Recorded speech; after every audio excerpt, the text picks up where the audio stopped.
All right, we got him hooked up. Joining now is House Republican leader Kevin McCarthy, my great friend. Mr. Leader, good to see you. Thank you, sir. And I just want to begin with this question.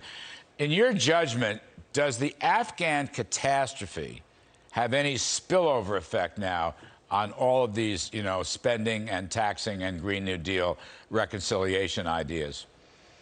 I think it does, because it is the focus of America. But what's really telling here is Nancy Pelosi, I'm even hearing information that President Biden is spending their time making calls trying to pass a rule tonight instead of focusing on Afghanistan.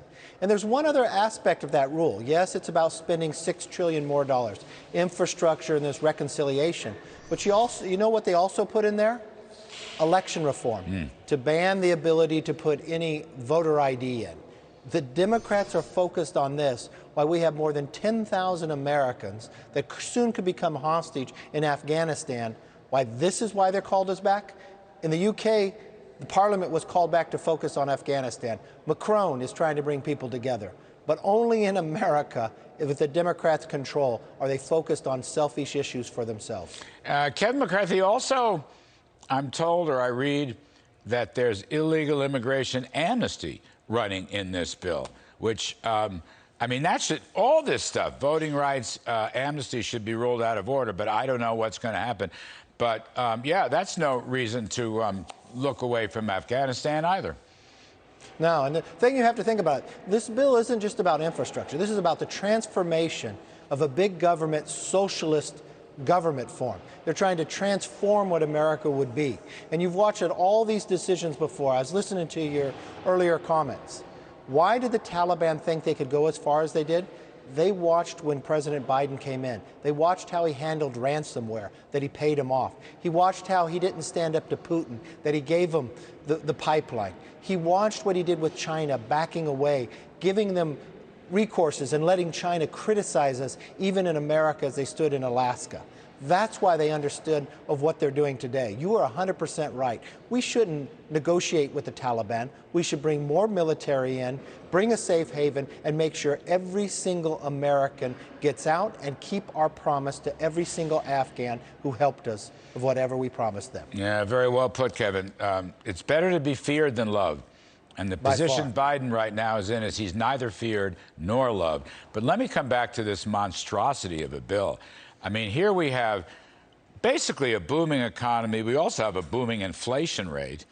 And we have rising jobs. But does anyone believe $6 trillion in spending is going to hold inflation down, besides President Biden, who believes that? And does anybody believe that whatever, several $1 trillion of tax hikes on individuals, capital gains, companies, large and small business, foreign firms, we're going to tax our way into prosperity? I mean, I don't understand what the marketing logic is going to be from the Democrats, except, my way or the highway. Nobody believes this. Even Democrat economist Larry Summers fears of what they're going to go forward. Remember, why are we having this growth today? The tax cuts that we passed with your help, the deregulation, all within that Trump administration. That's what we're living off of. What they propose to do will bring back inflation even in a greater manner based upon the trillions that they already passed. But remember the damage of what has to happen to try to stop that inflation. President Biden talks about bringing America back.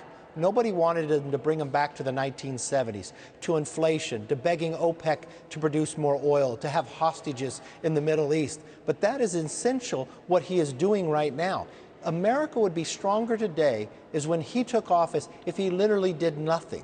His actions and his decisions had put us in greater jeopardy. But the idea to spend $6 trillion more dollars while we have inflation today will only perpetuate this to a place that is an tax on every American and our future. What are we going to do? Devalue the dollar and no longer be the world currency?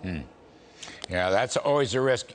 Kevin, another foreign policy blunder, but it has tremendous economic ramifications, was the Biden decision to go ahead and let Russia complete their Nord Stream 2 pipeline, and now, of course, begging Saudi Arabia and Russia to print more oil, to produce more oil, and then say, okay, no XL pipeline here, no ANWR drilling in Alaska, no nothing. We're going to decimate the fossil fuel sector. Now, I know this has been said before, but these are my disappointments for the infrastructure bill.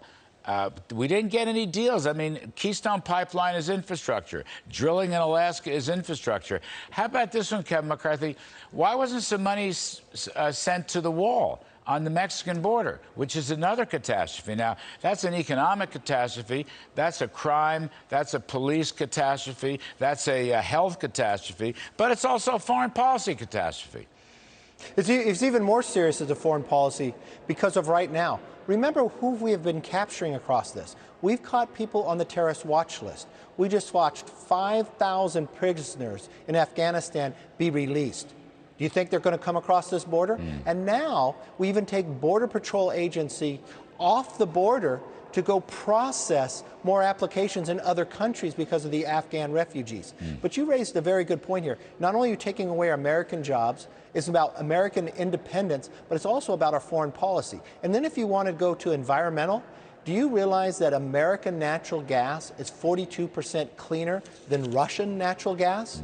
And he's denying American to not only supply it to America, but to the rest of the world for economic purposes, would make America stronger, would make the world safer, and environmentally would make us in a better place than the decisions he is making today. Yeah, these are long-term considerations that put America on the wrong path for energy, for foreign policy, for economic policy. You know, Kevin, I don't want to transform America. I want to make it better and more prosperous and safer, okay? But I don't want to transform what we believe in and our history and our culture. That's why this bill, as you've heard me say this reconciliation thing, Mr. Leader, this is Armageddon. This is Armageddon. We got to whip this. We really must. Anyway, thank you for coming on, sir. I appreciate it. I know you're a busy guy right now. We'll see you soon.